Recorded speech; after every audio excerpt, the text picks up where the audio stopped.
On a clear Tuesday morning, September 11, 2001, the world changed forever. At 8:46 a.m., American Airlines Flight 11, hijacked by terrorists belonging to the extremist group Al-Qaeda, crashed into the North Tower of the World Trade Center in New York City. 17 minutes later, at 9:03 a.m., United Airlines Flight 175 struck the South Tower. Millions of people around the world watched live as smoke and flames engulfed the Twin Towers, symbols of America's financial strength. Panic and confusion spread rapidly. Many initially thought the first crash was a tragic accident, but the second impact made it clear America was under attack.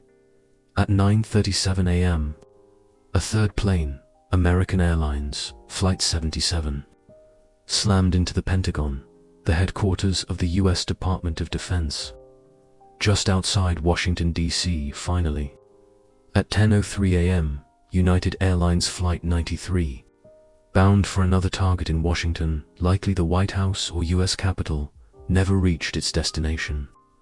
Passengers on board fought back against the hijackers, causing the plane to crash into a field in Shanksville, Pennsylvania.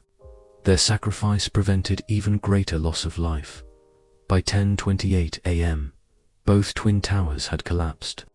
In less than 2 hours, America faced the deadliest terrorist attack in history. The human toll and national shock, the collapse of the World Trade Center, unleashed a cloud of dust and debris over Manhattan. Rescue workers, firefighters, and police officers rushed to help survivors, many losing their own lives in the process. Nearly 3,000 people died that day: workers, travelers, first responders, and ordinary citizens. The scale of the tragedy stunned the world. Families were torn apart, and countless lives were changed forever. Vigils, memorials, and mourning ceremonies were held not only across the United States, but also worldwide.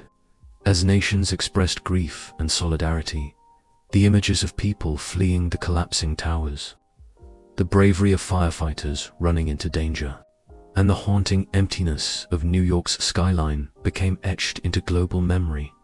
The aftermath, a changed world. In the days following 9/11, the US government identified Osama bin Laden and the terrorist group Al-Qaeda as the masterminds behind the attacks.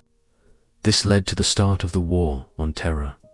On October 7, 2001, the US and its allies launched military operations in Afghanistan to dismantle Al-Qaeda and remove the Taliban regime that sheltered them. In 2003, the US invaded Iraq, citing the threat of weapons of mass destruction and connections to terrorism. These wars reshaped global politics for decades. Domestically, the US introduced sweeping security reforms. The Department of Homeland Security was created, and airport security was overhauled, making air travel stricter than ever before. Surveillance programs expanded, sparking debates about freedom versus security. Legacy of 9/11s. More than 2 decades later, the legacy of 9/11s continues. Annual memorials honor the victims, and the 9/11s Memorial and Museum in New York City stands as a tribute to their lives. The attacks marked a turning point in history, shaping US foreign policy, redefining global security, and altering the way people viewed terrorism and vulnerability. 9/11s was not just an attack on the United States. It was an attack on humanity, freedom, and peace. Its memory serves as a reminder of both the fragility of life and the resilience of people who rise in the face of tragedy. In summary, September 11, 2001 was a day of terror, loss, and unimaginable sorrow, but also of courage, unity, and sacrifice. It reshaped the 21st century, leaving lessons the world continues to carry today.